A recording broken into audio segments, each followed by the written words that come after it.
What's up, guys? Welcome. Thank you so much for coming to this. Really appreciate it. I want to give a shout out to AP and Lizzy and Housewife, of course, for being here.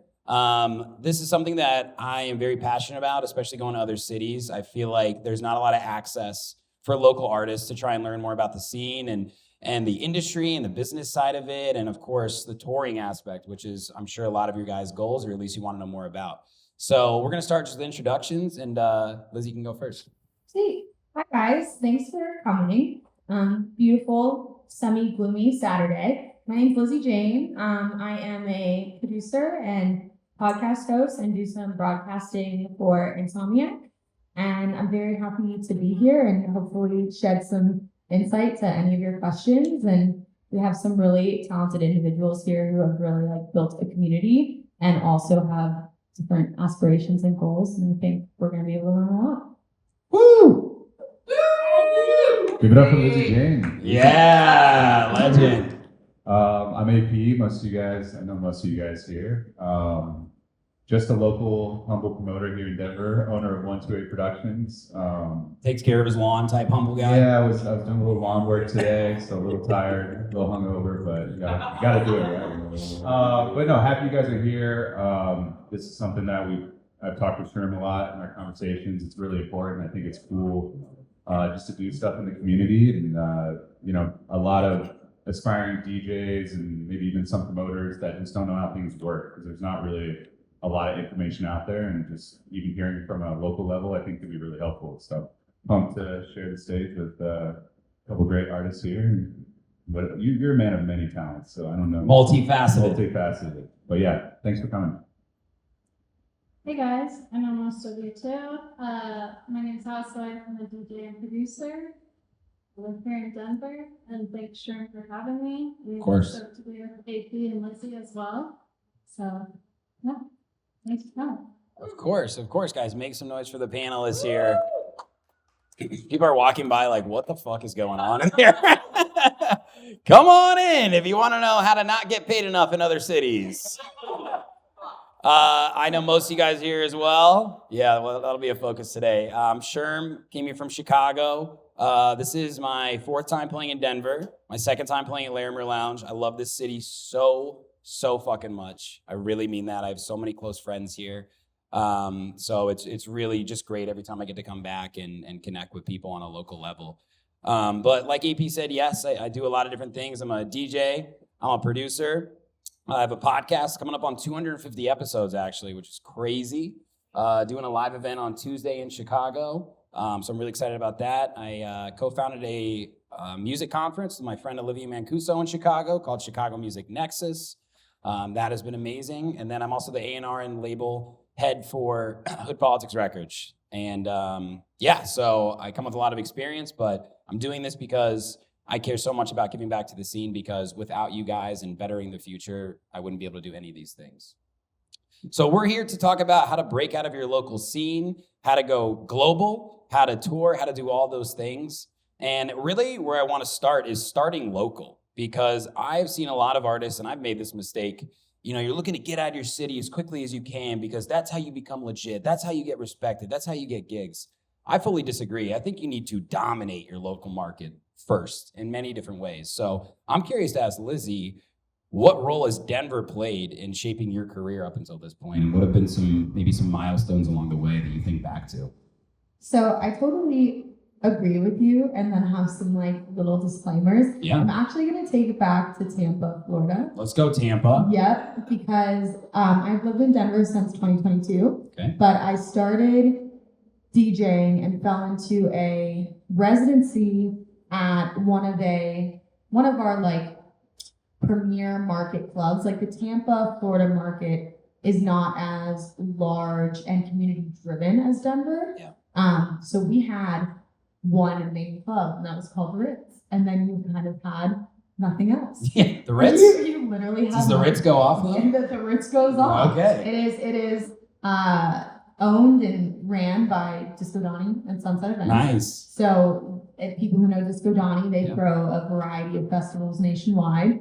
And I was given an opportunity way before I was there in my craft and journey and experience and just overall orientation to play in front of mass crowds. Yeah. And I said at 21 years old, well, you're really not ready for this, but don't fuck up and go take the opportunity. Yeah. And I think a lot of it is like in your journey and your path, especially if you put your respective time in, you have a really good vision of what should happen. For example, if you're an artist, you go, well, I'm going to establish my brand, I'm going to establish my craft and my sound, whether that's sound design or using live elements, and then I'm going to get a team that's interested, and then I'm going to go into an agency, and then I'm going to tour, and then it's going to be X, Y, and Z. Yep. And I think in a lot of that, we become very tunnel visioned, and we don't open up to other potential opportunities that will help us reach the same destination. So through that residency, I was able to meet, if I think back to my first tours, which was post-pandemic, I think there was a whole pandemic class of artists that really went through, like I think in your lane, like Kendall was a very good friend of mine. Yeah. We all kind of got our first national tours offers during 2020, and everything was canceled. I had tour offers with Decision, Black Tiger Sex Machine, and thankfully people after that, like Peekaboo and Ride 10, took me on tour, and those were my first tours in my specific subgenre at the time in that market. But all of those people I met through this residency.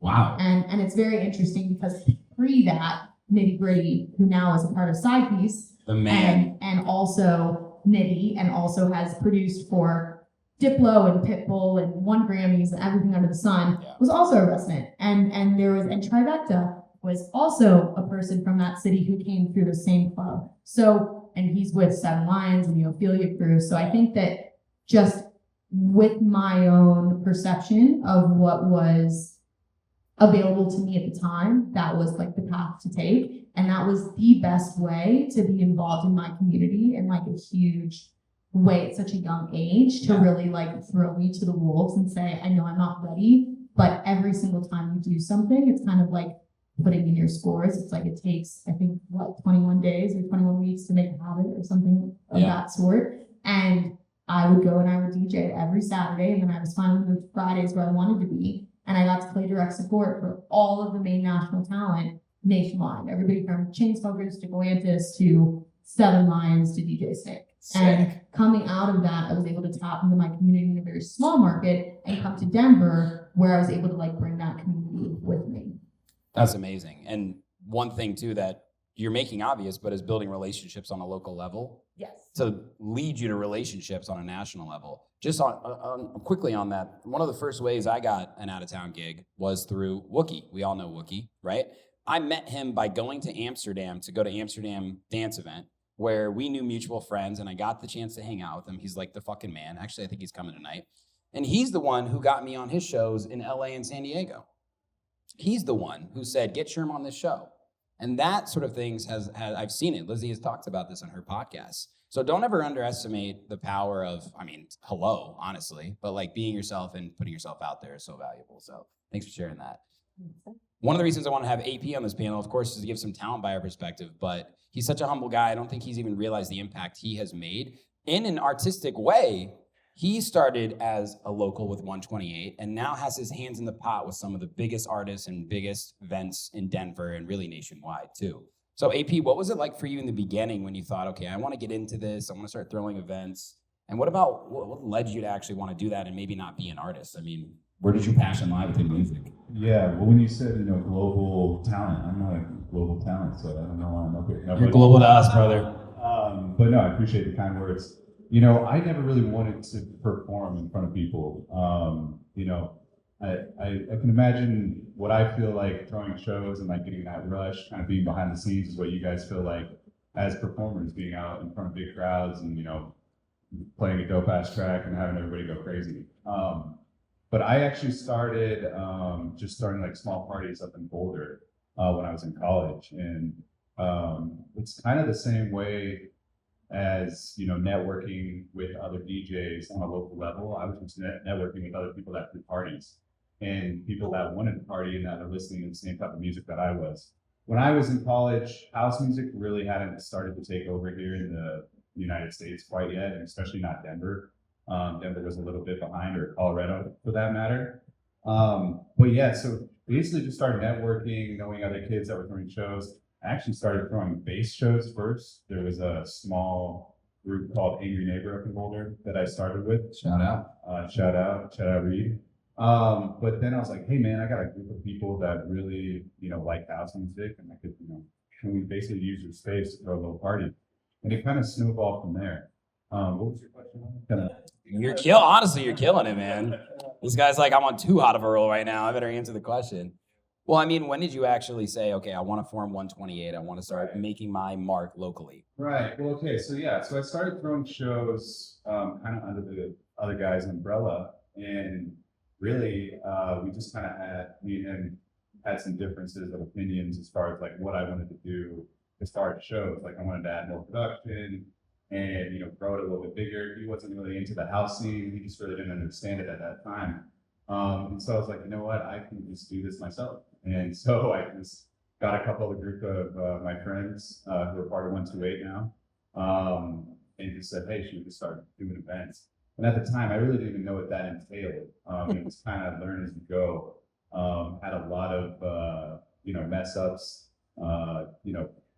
Early on, trying to book shows with agents from like a Gmail was like really difficult. And I probably got laughed at quite a bit, but now I work with those same agents, which is really cool. Hell yeah. And rewarding. But again, there's no blueprint to how to do it, and that's why I think the panels are really important, right? Because it can help you guys and help us, really learn about the industry. Because back then, that was something that I was looking for mentors, and I didn't really have. And as I progressed in my career, it was important meeting, certain people that really helped me take the next steps. Guys like Kyle Palmer, who actually is part of me. Where is he? Where is he? He said he was supposed to come. Son of a bitch. Yeah. But so that's kind of how it snowballed. It started really organically. And I just, 128, the name really came out of 128 BPMs was house music, right? Pretty generic. But I like the 8. I always wanted to do something like with the eyes, like turn the 8 sideways and put eyes in it. And we tried it a couple times and it looked really bad. It failed miserably. Has anyone had a bad first logo out here, by the way? Or even a bad first DJ? Yeah, that's okay. But, it's grown to what it is now. It's really cool to see it go, but it was just organic. It was really just tapping into the community. Moving from Boulder to Denver, I was really tapped into the underground scene, going to after-hour shows, going to Brennan shows, Option 4, who most of you guys know. The Hedge Presents is doing After Hours Anonymous with another guy. I don't know if any of you old heads are out there going to those, but it's a really good party, and it was really inspired me to take it to the next level. Luckily, we've hit a lot of green lights along the way, and we're where we're at. So, and it took time. It took time. It took a lot of time. A lot of hard work and dedication. And a good group. For Brooke, I just found out she's from New Hampshire, which I think is awesome because I'm from Indiana. People don't know what the fuck Indiana or New Hampshire is. And it's hard to go break into a market. Did you start DJing actually on the East Coast and then you came here? How did you even start to get gigs outside of where you're from? Yeah, so I moved, I feel like I've moved around a little bit. I went to college in Vermont and then wanted to live the California life, moved to San Diego. Nice. And then that didn't vibe well. And then I came here and big snowboarder. And then I had gone to plenty of shows, up until then. So 2017, I moved to 2018. I moved here and I just needed a hobby. I needed to do something. And as cheesy as this might sound, I felt like something was missing because I like to perform. I always performed as a kid. I danced competitively and I acted and everything. So I just needed something to have that kind of creative outlet. And so I went to a yoga class and the instructor was a DJ and I was like, hold Classic. on. Yeah. And so I was just Everybody is literally a DJ. and so I was just inspired. She was super cool and I was just oh, that's something I could pick up. That would be fun to do. long story short, I just bought all the equipment because I don't have any chill of like, oh, I'll just buy like a shitty thing. Like, no, I need to get like a nice Pioneer mixer. I need the CDJs. I need it all. Went for it. So I love yeah. that. So anyway, I had the yoga teacher actually taught me how to DJ, which is ironic. Well, who's the yoga teacher? Are they in this room? No. Are they opening tonight? April. April. Yeah. So from there, I played my first show, which was for Rome Snowboards. They had a big party here for one of the conferences, snowboarding conferences here. Anyway, I played it, and my friends worked at the brand, and it was at 10 Barrel at the time when I was over there, and I played it, and I had never played a show before, and right before I was about to hit play, my friend was like, I can't believe you've never played a show, and the guy who booked me was like, you've never played? Oh, God. And I was like, I got it. So, that was back in 2018. So then from there, I was like, I don't want to half-ass this. I don't want this to just be a hobby. Like, I kind of want to go for it. And I didn't even have a name at that point. I was just, that came later. And yeah, I just went into every bar around here at a space that didn't even have DJs. And I was like, can I come DJ here? And I brought my stuff and just kind of bar hopped around. And I felt like that's how I started making like noise within my project. I don't know that really. No, that was perfect. That was perfect. Yeah. And please continue to be vulnerable up here because I've had a Jimmy John sandwich thrown on my face while I was DJing, and the mayonnaise went all over the mixer. So, yeah, can't get worse than that. Well, maybe, but that was pretty fucking bad. That was like my second gig in college too, and I was like, I'm killing it, dropping a lesso right now. Boom!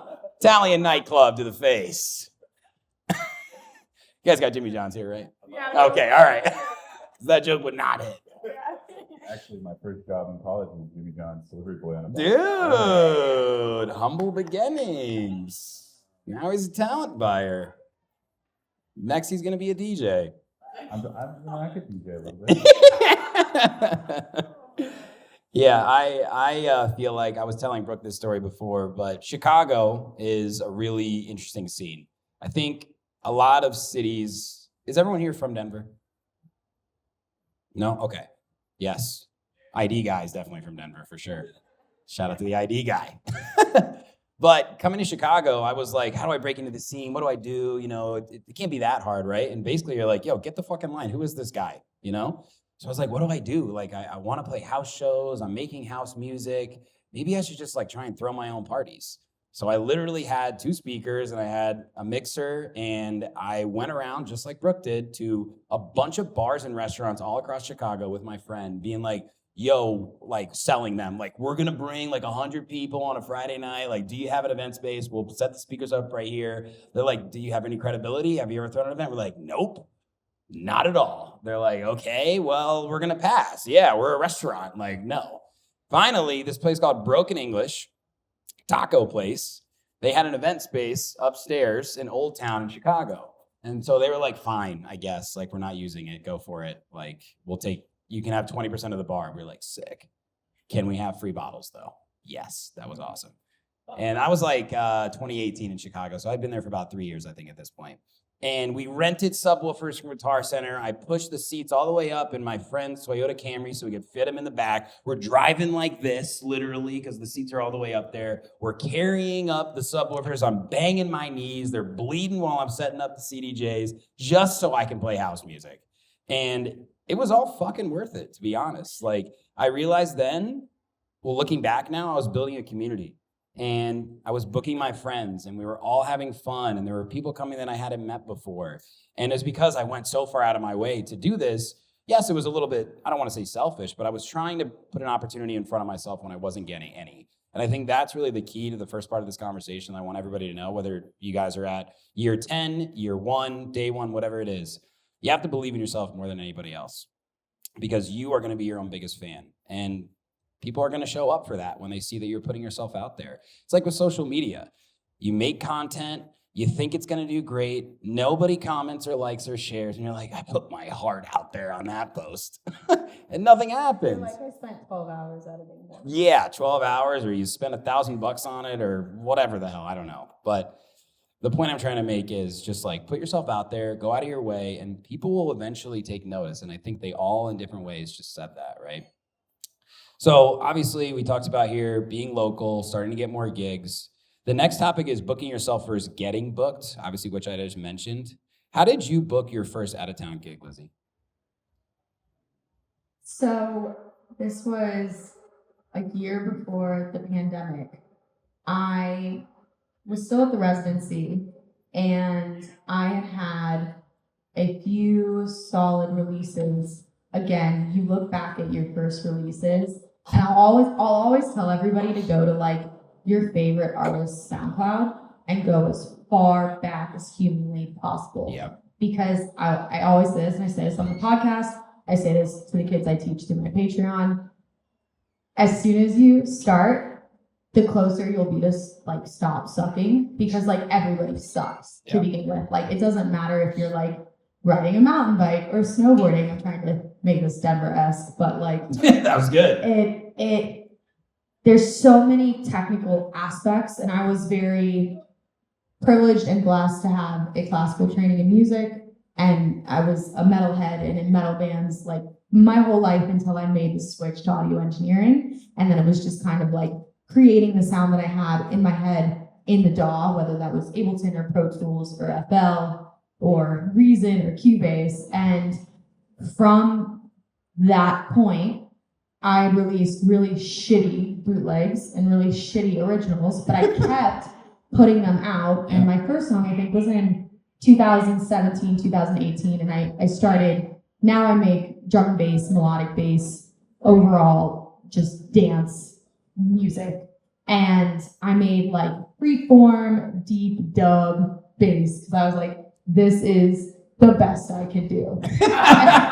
And through that, I had a talent buyer who was also running a boutique management company, who was very involved at the ground floor of Webster Hall, which is a very known venue in New York City. Oh, yeah. Historical fucking venue. Like every band that you love and every DJ and artist you love has played there. It's been meaningful to them.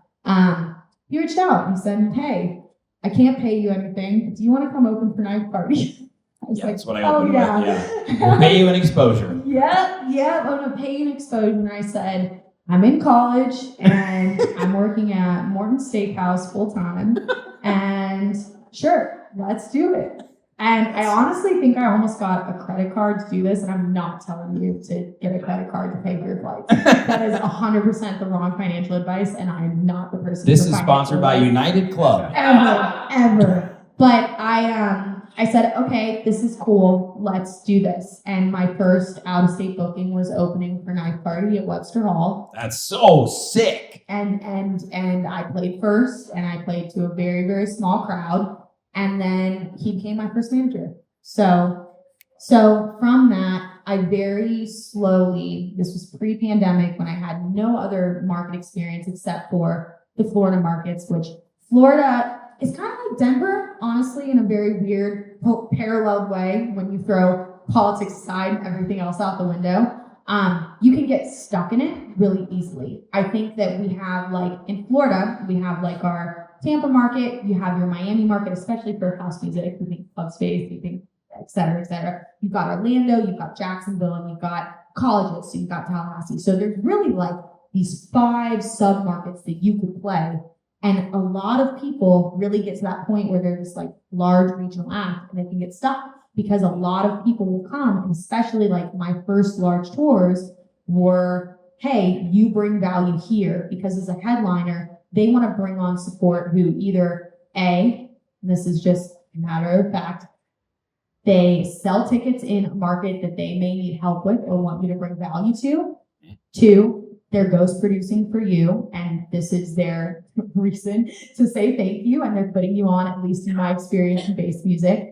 Or 3, they're just a huge fan of your project. And for me, I was a huge resident at this club, and I also had established markets here. And that New York gig was my first chance to get out. I had played every city in Florida a ton of times, and I was like, how do I get out? And when that randomly happened, I remember him messaging me and I thought it was like a scam. I was like, in my head, I was like, is this like, I think I sent a screenshot to my mom. I was like, is this like real? Should I get on the phone with this guy? And I was just so young at the time. And then we kind of had like a cordial conversation. I was like, all right, so let's do it. And from there, then he brought me back to New York every 2 months. I did Night Party, I did Adventure Club, then I did a Snails tour where I did all the Florida dates, and then he helped me get the New York date at Terminal 5, and then that kind of grew and grew and grew, and then now I have this community in New York that was slowly starting to see me. Was I making money? Of course, fucking not. Absolutely not. That was going so in the negative. But it was that opportunity where I'm like, these are credible talent buyers, credible venues, and I think that in Denver, one thing I'll say that I wish my Florida market had a little bit more of a leg up on is the create your own opportunity, where it is really not dominated by one conglomerate that controls the market. I had a student of mine throw a party on like a trolley the other day for like his EP release. Like the shit that you can do here to try and get your fans involved and the companies and whether it's a boutique or a bar or a place like this that just wants people to come through the door who may not have been here before, they are so open to it. There's such a bandwidth to create your own opportunity. So I didn't necessarily have the experience or levity at the time or leverage at the time to do that on my own with confidence. So I took that opportunity to get out. And then once I got out and I had New York and then I had all of Florida, it was like, okay, how do we go to Chicago? How do we go to the main five? How do I go to the Pacific Northwest? How do I go to LA? How do I go to Chicago? How do I go to New York? How do I own Florida? And then how do I come to Denver? And then it slowly just started ricocheting where we took, hey, she's done this. She's released here. Don't pay us hardly anything, and she will come out and play. How's it? God damn. Mic drop. That was a fucking incredible answer. She's got a podcast. Can you tell? That was very well worded. That was awesome for real. Thank you for sharing all that. AP. So for you, what makes a newer artist stand out for tour bookings that aren't from Denver? Yeah, man, it's really hard. You know, it's hard to narrow down a couple things, but like I always just say, this is going to be very vague. It's like, you know it when you hear it, right? It's like either somebody has like a different sound or their music is just really well produced. As a lot of you guys are either, you know, been producing for a long time or maybe new producers, it's challenging. It's really hard to produce music, and I'm glad that I don't have to do it. I can just be a consumer and book it and enjoy it, right? Fuck you, dude. I mean, I do not envy you guys. But there's a, you know, every genre is a little bit different, and the scene is constantly rotating, right? It's changing. What is popular is changing.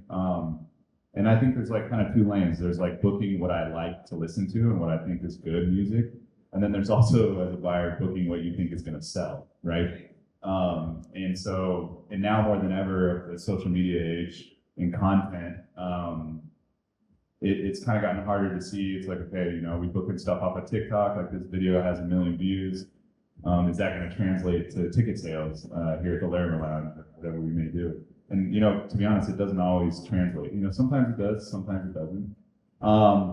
But yeah, that's a really hard question. I just have always gone off my music taste. You know, growing up, I called myself an internet plumber because I would just always try to get like the best music off of LimeWire, SoundCloud, whatever it was. DatPiff. You know, I didn't use that. I was always just LimeWire. DatPiff is your hip hop, right? That's hip hop. I love DatPiff. Oh yeah, that's where I found Logic, Mac Miller, Wiz Khalifa. Right. I think I spent a little time with DatPiff, but I don't think it's still coming off of LimeWire. I would listen, man. In Indiana, DatPiff was big. Okay. That's good. But yeah, I think what's more important now than ever is staying original and staying true to yourself. And I just did another chat with some homies, and I was telling them they're like, what makes your parties unique? And I think it's a little bit of who I am and what kind of parties I want to go to, right? And that gets reflected in the product that we put out there. And I think that's the same for music, is you putting a little bit of who you are as an artist and who you are as a person into your music. And that's what fans connect with, and that's what, buyers ultimately connect with. For example, a guy like Abo, he is absolutely blowing up right now. I heard his track Hypnosis and just fell in love with it. I'm like, you could just tell it was different, it was original, it was him. Like, I got to figure out who this is. Hit up his manager, booked him. I'm going to brag a little bit. I was the first promoter to ever hit up Abo's team about booking him free agency. So That's sick. yeah, it's pretty cool. Yeah, I love that. And Kyle Walker. Keep going, AP. What else you got under there? Yeah. Only those two. I gotta keep them where I get them. But it's just when you hear it, and it's easy to just make generic bass. It's easy to make generic tech house. Like, you guys could probably teach me to make a generic tech house that like sounds good and get it mastered and produced. But like, actually putting yourself into the music and your time, which ultimately for me, I think the content and building your brand is important. But I always tell people, in my opinion, young artists or new artists that are coming up, is music is going to last over everything. It's always going to be about the music at the end of the day. That's how you get fans, and that's, it's a music event, right? And so, staying true to that, really focusing on your product and pouring yourself into it, I think is the most important thing, at least when I'm looking for stuff. Yeah, love that. I love that. Brooke, for you mentioned actually earlier when you started DJing, you didn't have a brand. I think now you have an amazing brand that has a story and a background to it. When you launched Housewife, did that lead to out-of-town opportunities, or like, how did you actually feel like the brand maybe helped you get gigs outside of where you were living? I'd say the brand was kind of its own thing for a while versus getting booked because of that. My first out-of-state gig was because I did a competition for Wicked Paradise. Oh, I love that. Anyone done a DJ competition and not won? Yeah. Let's go, John. Well, I didn't win, so. Oh, okay, yeah. I should have let you finish, yeah. This is the story. So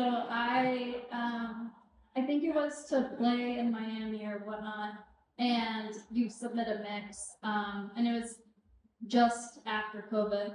Long story short, it was Jay Wora's team who was hosting it, and I think I was a finalist, that's what they said, but since I wasn't chosen, her management saw me and wanted to book me for one of her shows in LA. So that was my first gig, which I didn't even foresee because I was like, I didn't win this competition, I'm pissed.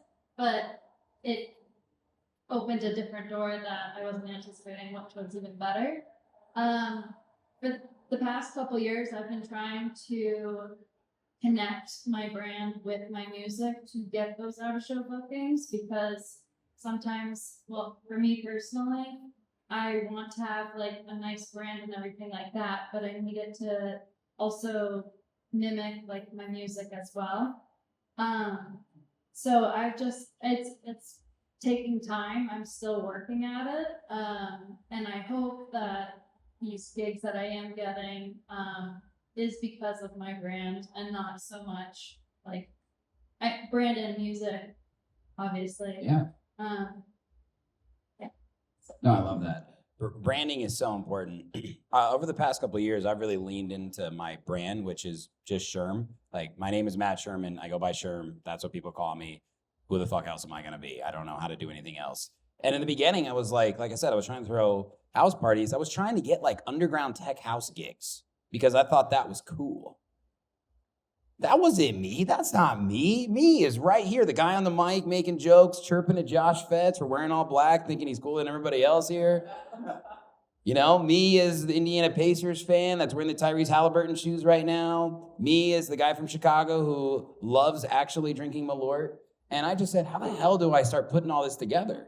Are you an Indiana Pacers fan? Because I see a lot of jerseys up in your content. Okay, all right, buddy, all right. A little bit there. We're going to have to do a side podcast here after this one. No, actually, Mitch, will you stand up right now for me? We got some Sherm merch on right here with the Pacers logo, okay? That's proof. I do have other teams. I believe you. Yeah, there's the Bulls, the Sixers. I need to do Denver. But when I really thought, I was like, I feel like I'm doing too many things. And I do a lot of things, yes. But I was like, what is the brand? The brand is just me being myself, putting myself out there and being vulnerable and just choosing to make content and music out of that. And if you guys know my music at all, the remixes that I make, I mean, I have a Frank Sinatra Chicago remix. I make it very hard to do remixes. I don't know why I do this to myself, but I have a really good time. Tonight, I'm going to play a brand new Blink-182 I Miss You remix, right? Like, that song means so much to me. So, as a house DJ and a tech house producer, there are so many talented people out there these days that are doing very high quality stuff all along the same beat of the drum, right? I made a joke here when we were testing it out. Ryan, I sat there and I asked Ryan, and I go, how do I be the next John Summit? And that's like the question I feel like a lot of people ask. I want to be Dom Doll. I want to be John Summit. I want to be Peggy Goo. You got to be you.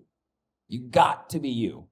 And that's the most important thing. And that's the easiest path to follow long term. So I've never had more fun. I've never felt more true to myself. And I think that's an important point to make. Lizzy, something that I think is really interesting is you are going through a rebrand right now, right? And changing your sound. Can you tell us more about that as someone who just mentioned all the success that you've had, the people you've opened for, the touring support? Like, it can be a little bit intimidating to say, I'm switching it up. Why did you choose to do that? And what's the direction look like? 100%. I want to piggyback off what you just said. Yeah. Because I think in this day of social media where I'm somebody who personally really struggles with content, I found it really hard to identify my content web footprint when I was doing and making dubstep. It was a really just I look back to literally when it was 2021 and I kind of just went off of what I knew and the people that I saw in front of me, like Nitty, like other people who are not around but came from my same market, like Blunts and Blondes, like those people all came from my city. And I was like, I don't have family in music. I don't have any other people to really call upon. So I'm going off of what I see as an outsider and a lover and consumer and engineer and creator. And the residency that I had and aspired to have was dubstep. So I was opening, playing dubstep for all of these 90% of the time dubstep acts. So what did I start to make? Dubstep. Yeah. And then the world shut down. And when the world shut down, I was able to take a step back and say, you are on the back end of a 2-year residency. I think I've done the bandwidth and exceeded expectations of what I can utilize and take advantage of from this opportunity. And what am I going to do next? And coming from a singer-songwriter, metalhead background, I was like, why am I not singing in my songs? Why am I not putting a live element in my music that is going to give me not only a leg up, but make my music more authentic and true to me, which will therefore make my brand more me. Yeah. Because I think it's really easy now in this day and age, whether it's a TikTok trend or it's an Instagram trend or a filter thing or bootlegging the newest, hottest song, it's really, really easy to follow trends. And I think by the time you try and follow a trend, whether it's a subgenre trend, like in my lane, it was color-based, which was melodic rhythm for a really long time. I've also seen it with the Ivo stuff. He has started this whole trend of this kind of deep baseline shit. By the time you end up chasing that trend, there's something else that's already started. So finding what is true and authentic to you it's really important, but it's also just trusting yourself within the journey. Because I think if I didn't go through these certain chapters in my project, I wouldn't be able to have as clear of a vision as I do now.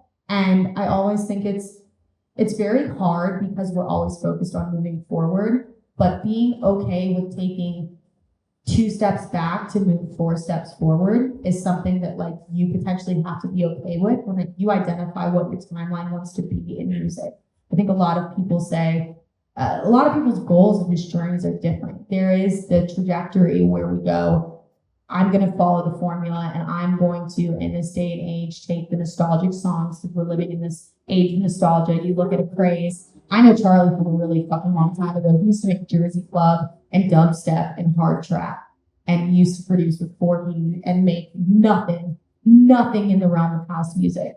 And when he went into COVID, he premiered the song that was originally supposed to be a collab before which was Do It To It, which put him in a completely different subgenre and just catapulted his career in a totally, totally, totally different lane. And I think it's just like being open to stuff and like understanding when like an artist pops out from nowhere, there is no overnight sensation. Like that does not happen. It just simply does not. But there are things that you can follow in things that are like popping off right now that can accelerate your process. Like we are in a new age in SoundCloud where I think SoundCloud has had this new like breath into it where the bootlegs and the remixes and the flips have really come back. And if you can really pair that with your social media marketing, your digital footprint, can you accelerate where you are now to where you want to go? 100%. But does that create longevity? Just like AP said, we can have some TikTok person who has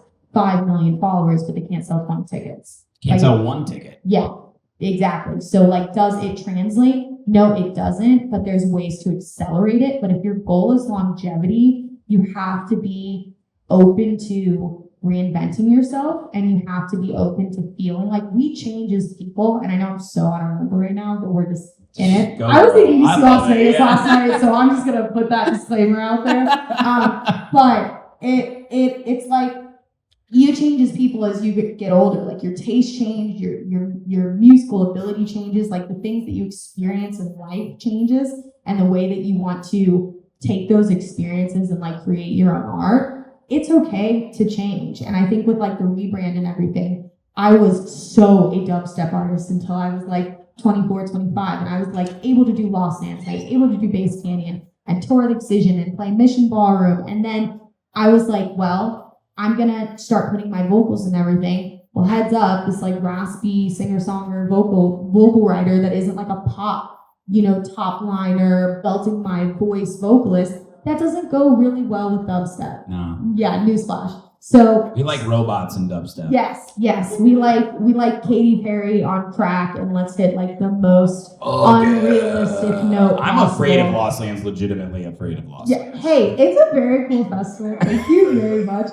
But with that, I was like, how do I use my live background and pair it with electronic music? So I went through this really transitional phase when I moved out to Denver, and I put out a full EP with a label called Dome of Doom in LA that's worked with a really wide variety of artists, like literally everybody from like house music to like hip hop and K-pop, indie shit. And I put out like a 7-track EP, and that co-aligned also with like a few official remixes, and one of them were for Griffin. And then that led to a Red Rock show. So 2 Red Rock shows. So that's where I was able to like really debut this like, hey, I'm now singing in my music. I have been, but I haven't been great at like making content on it. So then most people don't know that I'm singing in all of my tracks, or I've co-produced this track, or I've featured on this track. So Red Rocks was just one of those like dream venues where I was able to record the set and really use that footage to say, hey, I'm here in this space now. And that happened in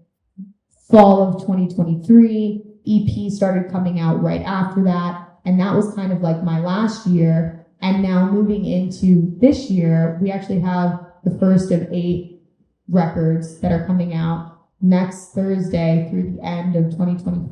Wow. That is continuing to develop that sound of having my vocals and everything, but music made for the dance floor, and not so much music made with like singer-songwriter kind of dance, kind of drum and bass, kind of melodic bass. It's a way more refined vision of it. So we changed the look, and we changed the podcast artwork. And, it's kind of like what you said. It's like for a long time, I was like, I'm not going to put on a mask. I'm not going to be Marshmallow. I'm not going to like be this like weird like icon thing that does quite sell well. I will say it does work for certain individuals, but I like doing panels, and I like speaking, and I like being involved in my community. So like my brand is me, and when people listen to my music, I want them to know that my voice is on everything. So I just decided to move forward in that way authentically. And again, this is such a ramble, but I think it's just like knowing that it's okay to change. And I think it's all right to have that like pressure on your shoulders. Because once you get a little bit of momentum, you don't want to let it go. But I think it's really important, like every year, to write down those like short-term goals, those 6-month goals, and then those like 3 to 5 year goals. If you're really in this for like the longevity wise, and also realizing that like what you're doing is while you're paying your dues for a very long time, you're aspiring to really be your own business owner. Like you are an entrepreneur, like your brand and your music and your sound and your project is your business. So while you're in like the daily tasks of going through the emails and making sure you're getting your studio time done and making sure you're doing your content or doing your podcast or whatever you may do, you want to be working in the business, but you also want to be working like on the business, which are like two different things. Very true. So I think it's taken a long time for me to identify how to do that in a really effective way, and we're getting there. So, I love that. yeah. I love that. AP, for you, I think your perspective is really interesting because for people like me and a lot of people here, we're fans first, right? You're a lover of music. So you've been following artists for a long time. You don't have to say any names, but have you seen any artists that maybe you've seen in the beginning, that you've seen grow, and have you seen them take any steps in the wrong direction? And what have those been? What's like maybe a cautionary tale you can share about maybe the TikTok or like Spotify? I know, like anything that you've seen that maybe like, I thought this was going to do well, or it's not authentic, or whatever it is. Yeah, tough question. But, I think it just goes back to being a human being, right? Treat others how you want to be treated. And this is not just with artists, this is promoters, this is production people, this is anybody really, any job in the music industry. I think that if you need to handle yourself in a professional manner and treating people right, treating people the right way goes a long way. And we're all human, we all make mistakes and stuff, but I think there's been a lot of, even on a local level, a lot of promoters that have come and gone, and a lot of production people that we don't work with anymore because of just things that went south. There's some artists that were just, not really nice.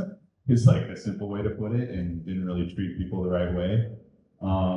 And we decided not to work with them, in the future. And not that we're all this big, events company and we're not going to work with boycott. It's not like that. It's more of just who we decide to do business with, right? Ultimately, we're curating a vibe. We want our parties to be fun and safe and, have a good, welcoming vibe to them. And if we book somebody who doesn't necessarily align with that, it becomes really obvious really quick. And, and then we have to make a business decision moving forward if we want to work with those individuals. I think that is probably, the most important thing is just, treating people the right way, handling your business right, and just being nice. I mean, that's how I met all you guys, just like through conversation, hanging out. Sherm, this is really only the second time me and Sherm have like seen each other in person. Crazy. But we've been talking for years on the phone, and I ran into him in Chicago. So yeah, and I'm a really firm believer, more on like from the artist perspective. I'm actually pretty anti this content stuff going on, and I think there's different schools of thought on this. I don't think I'm right by any means, so take this with a grain of salt. I'm not an artist, but just from like a booking perspective, like I love TikTok and I love Instagram, and like I do find a lot of good music on TikTok, but I've never really been like, dang, this guy's content's really good, I'm gonna like book him. You know what I mean? Like it's, if I'm watching content, I think it's like funny, I enjoy it, just from like a, an art perspective, but I really am kind of anti this, gotta be putting out, a video a week. And obviously in Sherm's position, it's a lot different because he's doing a lot of different things. And I think the content can be a really good accent to the music. But I think really, if you're really trying to be a music artist, I think that producing music should be your number one thing, right? And I think everything else will come with that. Michael Jordan, Nice. Honestly, love Michael Jordan. If any of you have seen the documentary The Last Dance, it's great. I mean, I watch it like 10 times. I played college basketball. Seen the Reggie Miller episode? Yeah. Episode 9, dude? Oh my God. I don't know the Pacers. That's right. But I played college basketball, and I was a former athlete, so like I relate a lot of this stuff back to like what I learned as an athlete. But something he said in that documentary that I think is true in a lot of different aspects of life is everything that he earned, his money, his shoe deal, the fame and whatnot, came from the work that he put in to become a good basketball player, and not just a good basketball player, a great basketball player. And I could say the same for 128. We've gotten to where we're at because of the hard work that we put into throwing good events. You know, it wasn't the content we put out. It wasn't, you know, the DJs we booked. And I guess it is a little bit of the DJs we booked, but putting on a good event, right? So if you focus on your craft and your art, all the other stuff I believe will come with it. And it's like Lizzy said, with like, it's your business. It's you. You know, you are your brand. You are your business. And if you focus on what's important, you know, treating people the right way in your music, I think that all the other stuff will come with it. The gigs will come, the bookings will come, you know, in some cases the brand deals will come, right? So I think that's really important. I like that. Would you say I'm the Michael Jordan of Malort? What did you say? Am I the Michael Jordan of Malort? Yeah, I worked really hard for that partnership. Yeah. Yeah. Definitely go. Thank you. Appreciate that. I didn't fish for that one. Brooke, I think on the other side of that coin, it's going to be interesting to ask you as someone that I just said to you when I just met Brooke for the first time, but I feel like I know her. And for anyone that follows her on social media, I feel like she puts herself out there. She has a lot of different types of content that she does, and a lot of the it's like an archetype, you know, a style, a template where it's like here's me producing, here's me making, like, but I feel like I know you, right, through that. What's been some of the ways that you've tried different content, and where have you found success? Yeah, I'm still in the process of seeing what sticks. Love that, though. Again, I appreciate what AP says of like, it's nice to hear on the other side, not everyone is looking at content, because there are those TikTok DJs that just doesn't seem as authentic, but then as an artist, you think that's working. So it's kind of like, I don't know, it plays with your like head. Sorry, what was it? How do you make content? Like, how do you make content that you feel like works for you? Yeah, so I have been trying out different things because I want it to be authentic to my brand, and I try and keep going back to that, like this past like couple months, past year, of like what is authentic to my brand and how can I promote my music, how can I get seen, and I'll do like random like voiceover stuff because I think it's funny. I like to have fun with it, so I feel like that can show off some of my humor, but then I also want to show off my music. So I guess in a way, I've had success of promoting my music. I try and find unique ways of content, of like, I have a new song coming out or like something of that sort to kind of tie it back in with my brand. And I just feel like I'm still fine-tuning it like every week, basically. And then I get in my head of like, oh, I haven't posted in 2 weeks.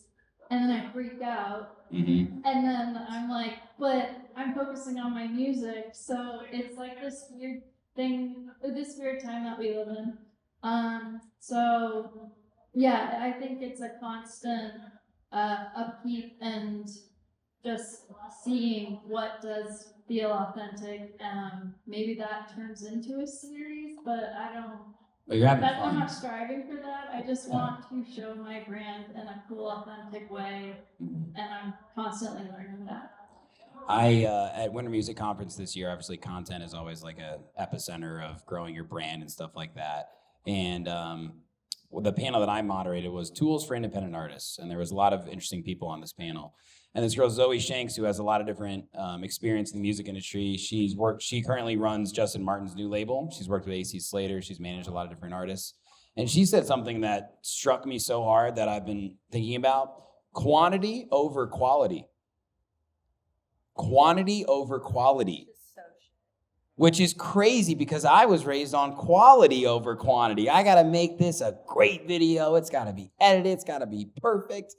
And that's kind of the world we're in. I don't know if you guys saw my post where it was like, I was like, hey, did I hook you? All right, I'm 3 seconds in. All right, 5 seconds, 6, 7 seconds, 8 seconds. All right, now I gotta make a point. It's like, fuck, this is exhausting. My algorithm is only telling me what I'm doing wrong on social media. I'm like, I was having a good time until everyone said I'm fucking up. And when she said that, I was like, man, that's so true. And I think that's the crazy part about being artists is we have to be so adaptable. We have to be so adaptable to what's going on. You have to stay true to your brand and stay true to your music. And you want to get out of town gigs. Like, I just want to reinforce how hard this is, but it does not need to be that hard if we come together like this and we learn from each other.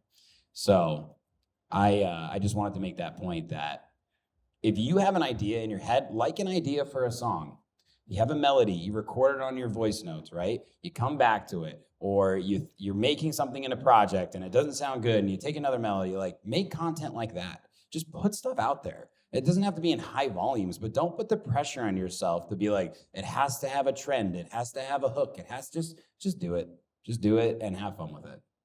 And I just wanted to add, I wasn't shitting on content. I know post time, and I thought, AP, when's the last time you made a post? I feel a little bad up here. Like I just shit on content. It was more so like, I agree. The content should not be in my opinion, should not be the number one thing. Like use the content to promote you, your art, and your music. And another, I'm gonna throw Abel out there again, but you check his stuff out, the music videos he's making. The content really enhances, his music, right? But the baseline is still the music. So yeah, just like that. No, I actually like that you said that. I like that you said that because I think as artists, we all assume that everyone is checking out our content to see how legit it is and we'll get a booking based off that, but we're really not. It is based on the music, the person. Okay, I want to do Q&A for anybody that has questions. Yeah, go ahead. Really quickly, because both of their answers were just really lovely. The music, it's like you have to put into perspective if you want to build your house of brick or straw and your house is your project. The music is like brick one. Like I am personally like, again, just like Housewife said, it is so lovely to hear from AP that there are people out there that are not basing your value worth on these numbers, because it is such a trivial and interesting time that I do believe will pass. And I think that there's beneficial points to having the content creation in the independent artist era that we're in, because it does take out the middleman, which is the label. You can go straight to the distributor. And if you have a good marketing plan, or if you have a label that's willing to give you a feasible advance, or you're able to work a job and provide that on your own, we live in a world where you can make a record blow up properly without having that label take X of a percentage that is way more than they should be taking. And then secondly, just like with what she was saying, like always just remember that like we are always learning, things are always changing. Something that hasn't really been mentioned in this conversation yet is just AI and music and AI and technology. It is coming quicker than we ever could expect it to. And I think it's really important that you take the time to utilize those tools to your benefit. And I hate saying this, but I'm going to say it. It's almost like the fucking sync button. Or splice. It's there for a reason. It's not there for you to use your job, but it's there for it to help you. And use these tools to help you get ahead and think of things that it has not yet thought of. So those are my 2 cents, because their answers would work right there. Yeah, I love that. I agree. Can we make some noise for the panelists though, real quick, before we do Q&A? Love the perspectives. I really wanted to make sure it's like we got a bass house artist here, we have a town buyer, we have a female house artist. Like that's really important to me that you guys see different perspectives. Who has questions? Mitch, you had a question. I just wanted to ask something. Yeah. Like, I'm from Minneapolis, you're super sure, I'm loving the show. So but I go to a Chicago Music Nexus in November. I'm from Minneapolis. Sure puts me up with the show in Chicago. Solstice, another promoter in Chicago, sees I'm doing a show in Chicago. They want to bring me in for a rooftop session in the summer. And that's only because I put out content consistently. And I'm promoting shows that I have no business promoting, because I'm a fan base in Chicago. And but other promoters see it, and then they're like, oh, this guy's playing in our city. Let's bring him out for another thing. Mm-hmm. And keep in mind, I have under a year, less than 1,000 followers, and I'm just screaming about what I'm doing, and that's helping me go on beyond my mind. So I just want to add. Yeah, no. So Mitch, aka Ray Callahan, amazing producer, saxophonist, came to Chicago Music Nexus from Minneapolis, raised his hand first when it was time to do Q&A. I go, who the fuck is this guy with a Minnesota Timberwolves hat on? Like, fuck this guy. But he showed up consistently, he followed up, and that was one big thing that we learned from a Chicago house music legend named Terry Hunter, 3-time Grammy nominated. He's co-produced Beyonce's album. He said, be the one to follow up because you wouldn't believe how many people don't follow up. You guys would not believe it. I would say 1% of people do. And these people up here and you guys here, you guys showed up. You were the 1%, legitimately. And, you know, I'm just going to say this. You guys are at a disadvantage because the market is so oversaturated right now. There are so many local DJs, and you guys can fill it here in Denver. I have a spreadsheet of local DJs because there's so many I forget of like, okay, who plays what, you know, what genre. So when we go to like book support for these, you know, talent or the national touring acts have to look. So you guys are really at a disadvantage. But the number one thing, what he said is, and what Sherm is saying is, you have to follow up. You have to stay consistent. You have to be annoying to a certain point. And I get that a lot of like, hey man, I'm sorry I'm being annoying. I don't care. I like being annoying because then I'm like, you're in my head, and then when stuff pops up, I'm like, oh, you know what? This person plays this genre. He said he could do, you know, this show to show. Okay, let's give him a shot on this. And you know, Mara, who's in the crowd right now, she, you know, that's how she's gotten a lot of her gigs. So just, you know, staying in contact. She texted me today. She's playing Gorgon City. It's gonna be super sweet. So, Nice. yeah, but yeah, staying consistent and staying in touch with promoters and buyers. It's really, really important. It's really important. Yeah, absolutely. Okay, cool. Yeah, be professionally persistent. I think there's like a very fine line in being like, hey, check out my track, check out my track, check out my track. Don't do, please fucking God, don't do that. Yeah, and also being like the first few going back to out of state bookings, I used to write handwritten thank you notes based on my W-2 that I would fill out, or W-9, or whatever that form is to get you actually paid. I should probably know that. And when I would get my tax information at the end of the year, I would write handwritten thank yous. And have I ever heard back? Absolutely not. But I've gotten booked by those guys a million times. So do something to try and like I know people who have like sent USBs of their unreleased music to promoters that have like booked them, or like people who have supported them on tour. Like I think there's like this two-sided coin with like being professionally persistent to people like AP and people who are, you know, national talent buyers or regional talent buyers in your scene, and then also flipping that coin and saying, how can I be professionally persistent with any opportunity to gain a new fan? And that's like also, I see like a lot of people, especially in my scene, like they'll have like exclusive USBs with like unreleased music that I think is super cool. Or like in Denver, they'll throw a pop-up, or they'll do like there's a meet and greet. Or like last time I played Soundbar in Chicago, I was like, hey, let's all go get deep dish pizza. And there were like 9 of us. Or even like here today, I'm like, there are people in here who don't know who the fuck I am. And I hope there's one person, I win if there's one person in this room that walks out of here and follows me. Like that's how you have to look at everything. Yeah. Fuck yeah. This is Lizzy. There we go. Everything. There we go. Love that. I love that. Yes, sir. Yeah, I want to tie a couple things together. First of all, thank you for doing this. It's awesome.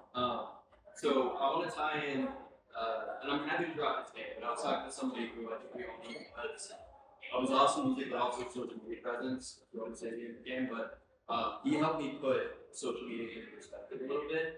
And the way he looks at it is, and there's something he said, it's like you have a relationship with the promoter, you're doing social media for the fans. You're doing social media for one people that you exist. And his hack was not trying to go viral, but to be consistent. To continually put his message out there, his brand and all that. And then that is what resonates with Godfather. Shout out to Goshfather. He just launched a show with Insomniac too. Yes. Yes, Yeah. he is a bright, shining example of that. I met him yesterday in Vegas. He's great. He's great. He's Did he great. give you a sweaty hug? Yes. That's part of his brand. Yeah, he's a great guy, and Very good yeah, guy. we're just having chats offline about that stuff. So I think it should make hopefully everyone breathe a little easier that like, you know, just on a consistency basis, I think that's what is the best. And if you shoot for perfection, 100%. And also remember, it's not linear. Like, it's not this is like you idealize a graph that you would see in like math class. Like, your career is not going to be this uptick. Like, no one's career is that lasts more than 2 to 3 years. It's going to go up and down and up and down and up and down. And it's the consistency in everything. It's the consistency in showing up every day and acting like you're working for yourself. And it's the consistency in releases, it's consistency in social media, it's the consistency in your outreach with promotion, it's the consistency with keeping track of who you're connecting with at festivals or your local events, and then just making sure that every day you're doing one thing to better yourself. And then you look back over the 6 months and also try and celebrate yourself too. I think it's really easy to get down on yourself, which I'm really lovely at, and saying, well, we're not there yet, we can't get there yet. And then you look back and you go, well, wait, I actually did X, Y, and Z, and to my younger self, she would be really proud. So you can't play on both of those. I think that. I also do have a question after. Yeah. Actually, And something to add to that she said is being present.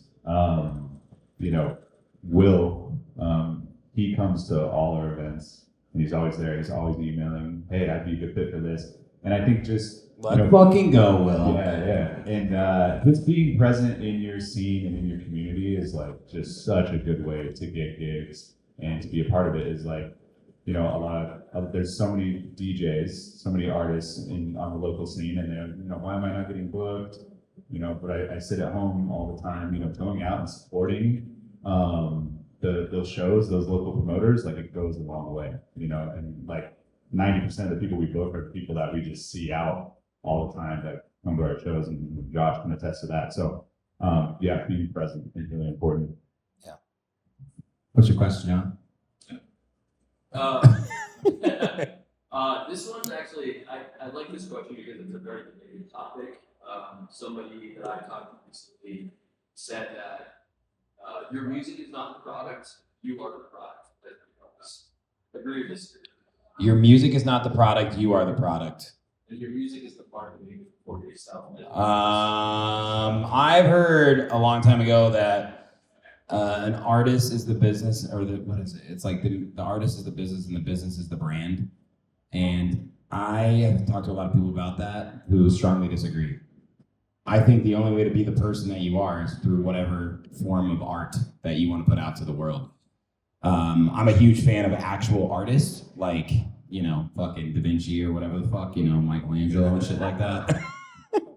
But like, some of them were successful while they lived, right? But they weren't ever appreciated until they were gone. But they loved what they did. And that is what fucking life is all about. Like, above all, fuck the followers, fuck the streams. It is about surrounding yourself with people that you love and doing what you do every single day, because every day is a gift. And that is my answer. I think a lot of it too is like emulation versus creation. It's really easy to like go on YouTube University and say like, how can I sound like Don Dollar or Don Summit or Rez or Virtual Riot? But it's really hard to create a record from scratch and then create a full universe around it. So both are respected and both are doable, and there's artists in our scene that do both. I think it's just identifying. I can't identify who I am in my project without the music.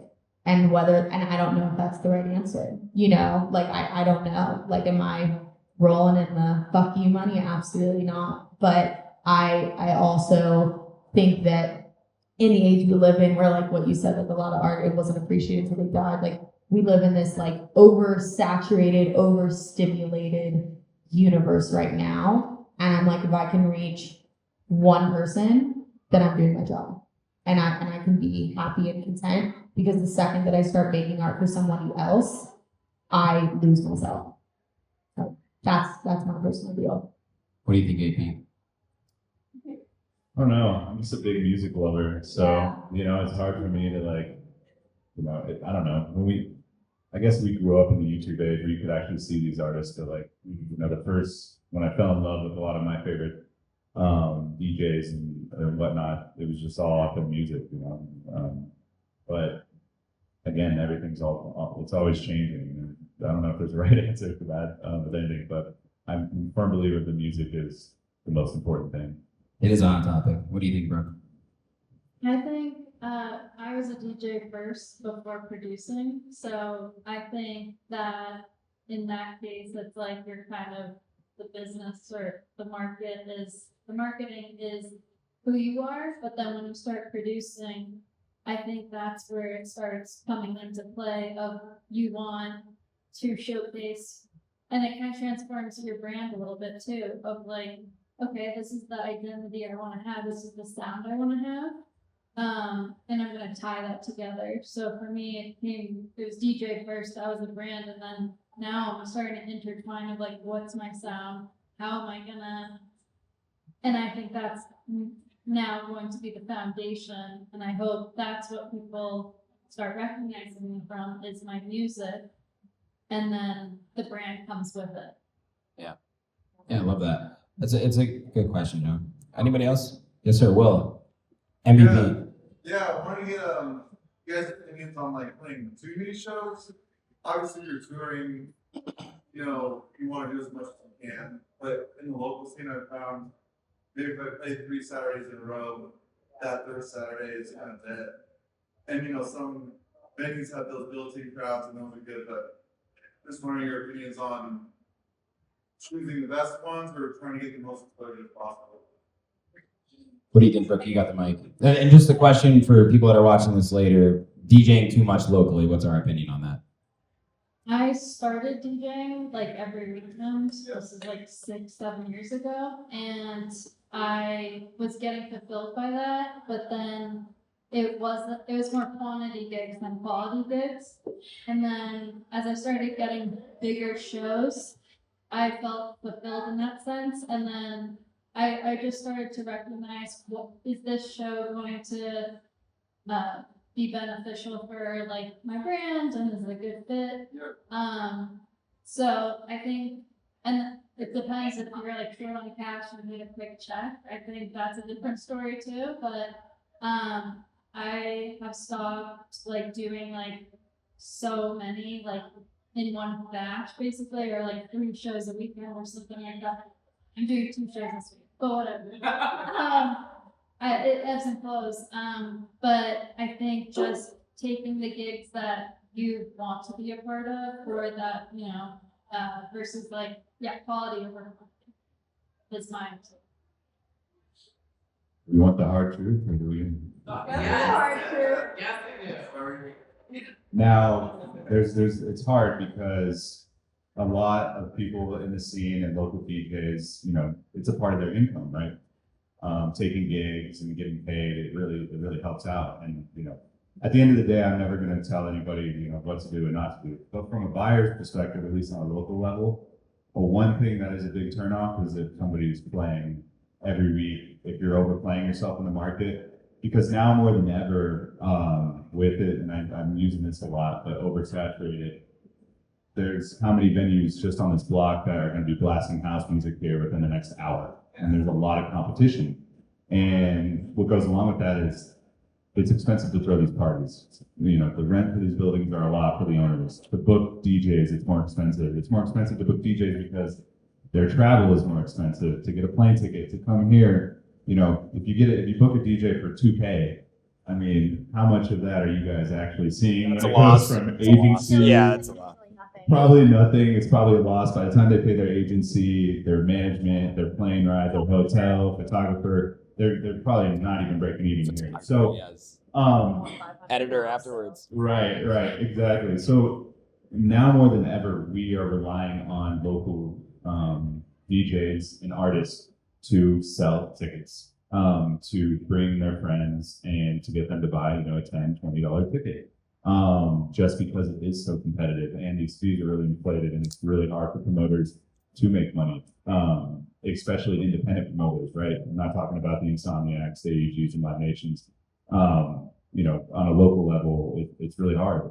So to answer your question, when you're overplaying a lot in the market, we find that it's harder for you to get your group of 10 to 20 friends to come out and play, right? Or come out and pay, you know, for a ticket, or just come out, you know. So that is something that we look, you know, and even we try to put in some sort of radius clause where it's like, hey, if you have a gig 2 weeks before, minimum, don't play a gig 2 weeks before, and 2 weeks after, it would be great.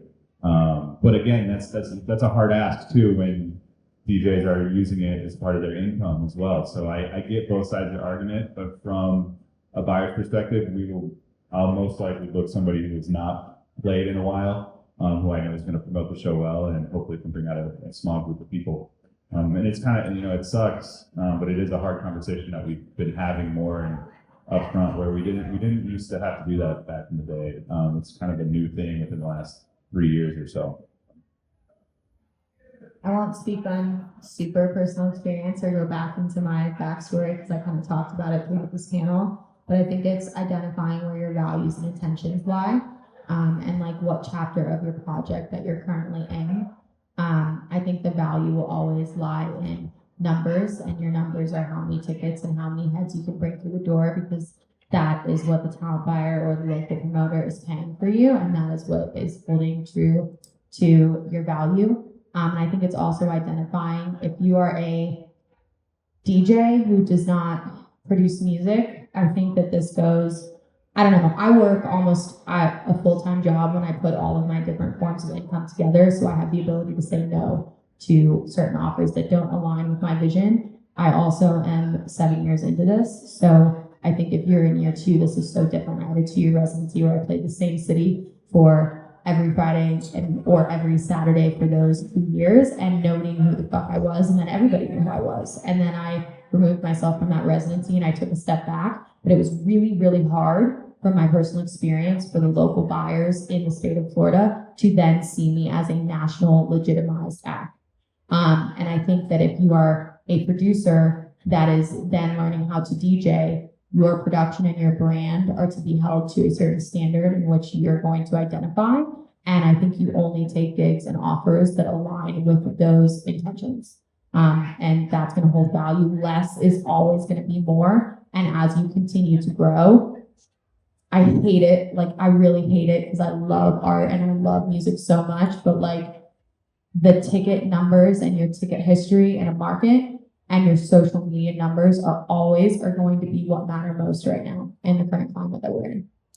Yeah, I struggled with this. I struggled with this because I love to DJ. I love to perform. I love to play all sorts of different sets. I started as an open format DJ in Chicago because those were the gigs that I could get. I was DJing sometimes, 5-6 times a month. The first couple of years were really fun. All my friends were coming out, it was great for them. And you realize as time goes by, you're kind of putting a lot of pressure on your friends to keep supporting you. And you realize I was like getting mad at people for not coming.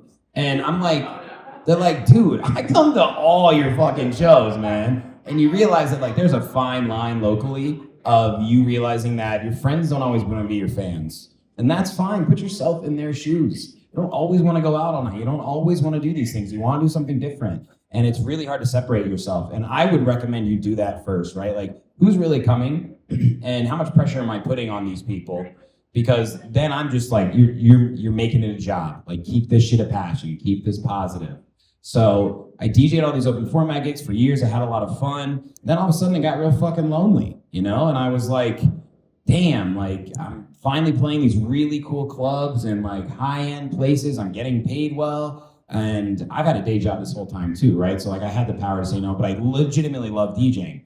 Then last year I did a tour where it was 10 stops, but I played 16 shows last year and 13 of them were outside of Chicago. And it was so fucking hard to say. I had to say no all the time to cool shows, not these bar gigs, like clubs. And I think radius clauses are a thing on a local level, on a regional level, on a national level for a reason. It can suck as a fan because you want these people to come. Some people have the power to say, fuck the radius clause because people are gonna come no matter what, right?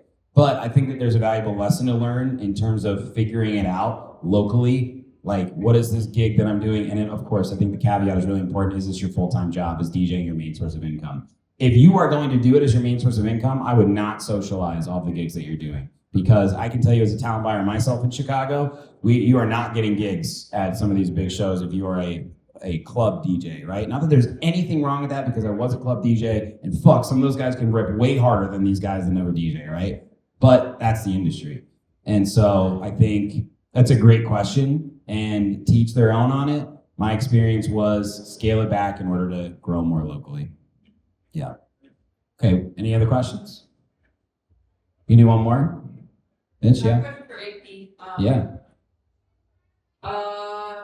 DJ hits you up from out of state, and you see wants that, state line, but what do you look for in a support act that you're building out of state? And this is really hard. This is really hard. This is a really Great good question. because this is happening a lot more. If I'm going to be honest, I tend to stay away from booking too many support on our local show from out of state because of what I just said about we're really, it's so competitive in Denver. This is an A+ market in the sense of like the number of shows that we get, but it's almost like a C market with how many people are here. There's only like 1.5 million people in Denver. That's and like so 3 true. million, 2 in the greater Denver area. And every weekend, like what do we have this weekend? I was at Skrillex on Tuesday. We got Purple Disco Machine Sunday. We had Gen X last night. My show, like it's Huge shows coming up too. There's always something to look forward to. Are pumping half of it, right? So again, it's so oversaturated, and this is something that it's hard because I've really grown fond of a lot of the connections I made. Like guys like Luxo and some of these guys that I just really love as people, and I love their projects. But it's like if I book you like on a direct support gig here, I have to know the show's like sold out or getting close to sold out, and those are the great shows because then I can focus more on like really what I want to hear, curation wise, sound wise, what's going to be good. But it's just the fact of the matter is shows right now are selling very late, and most of the times really pushing you to like get the tickets across the line. So that's a really good question because it's really hard. What I would look for is, hey, I have a crew that I have in Denver, and I will be able to, 10 to 20 people. And it's really, it sucks to say it. It's really not about how good you are as a DJ and how great your sound is. It's just, there's so much pressure to be successful. And we're just trying to like break even on these shows, right? Yeah. If we make a little money, we call it a win. So that's a really good question. It's hard. It's really hard, especially in a Denver like market or in a market like Denver. I know there's other markets that it's a lot easier to do this because they're not as much worried about selling tickets as they are just curating a vibe. So specifically for the Denver market, which is our market, that's kind of what I look for. And I know other buyers are kind of the same way. One thing I will say that we have done that there is value in is we do gig trades. So we'll say, hey, I'll book your guy if you book my guy out there. And that's the Palm. That's something that we do. So if you ever have access to that and you really want to play a city, you might get paid what a local would get paid here, but what price do you put on exposure and what price do you get on like getting fans out there? And just to add a little bit of that, I think you should be doing that when you have a good catalog of your own music. So you're gaining those fans when you go to other cities, right? A lot of DJs like, what we've been talking about this whole time. I want to play out of state. I want to do this, this, and this. But if you go and you don't have your product for those fans to latch onto, it's almost a waste, I think. So if you have your product ready to go, it might be beneficial to be like, hey, I know X promoter in Minneapolis, and I'm going to get you this gig, one of your guy gigs, and can you book me here? It's hustle. It's a hustle, but I hope that answers the question. And from like an artist standpoint right now, and I'm sure everybody feels this in their day-to-day lives, heads up, our economy sucks. And it is very much so reflected in the independent promoters side, and AP, you can totally disagree with me if you don't feel that right now.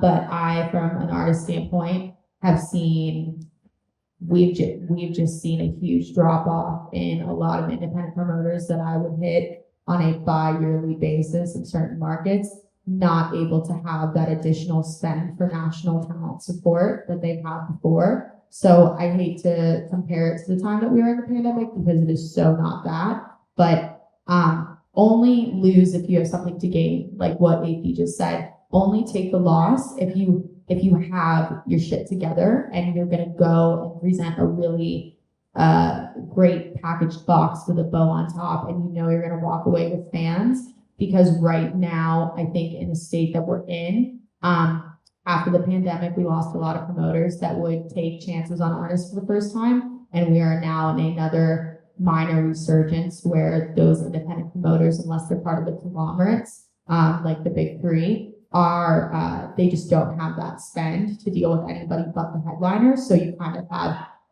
an option, and it's taking the lose when you have something to gain, going and playing for a local fee when you know you're going to come drastically out of pocket, or putting your head down, really putting your head in what are my goals, brand alignment, social media alignment, release strategy and plan, or I see X artists that I want to open for. How do I connect with them, and how do I have them ask for me, and then they are paying for me? That's kind of where we're at right now. Yeah, all great points. All great points. All right, guys. Well, that's it. Thanks so much for coming. Really appreciate it. Obviously, we're free to talk more, but let's make a round of applause for the panelists and all of you guys. This was awesome, and yeah, this is what it's all about. This is what it's all about to me. Like, I don't care how small or big the group is. Like, we have to help each other, and it's really cool to be here in this community. I think Denver, like AP said, like, it's a small community. It really is, but it's like tight knit, man. You guys stick together, and I really love and respect that. So, hell yeah.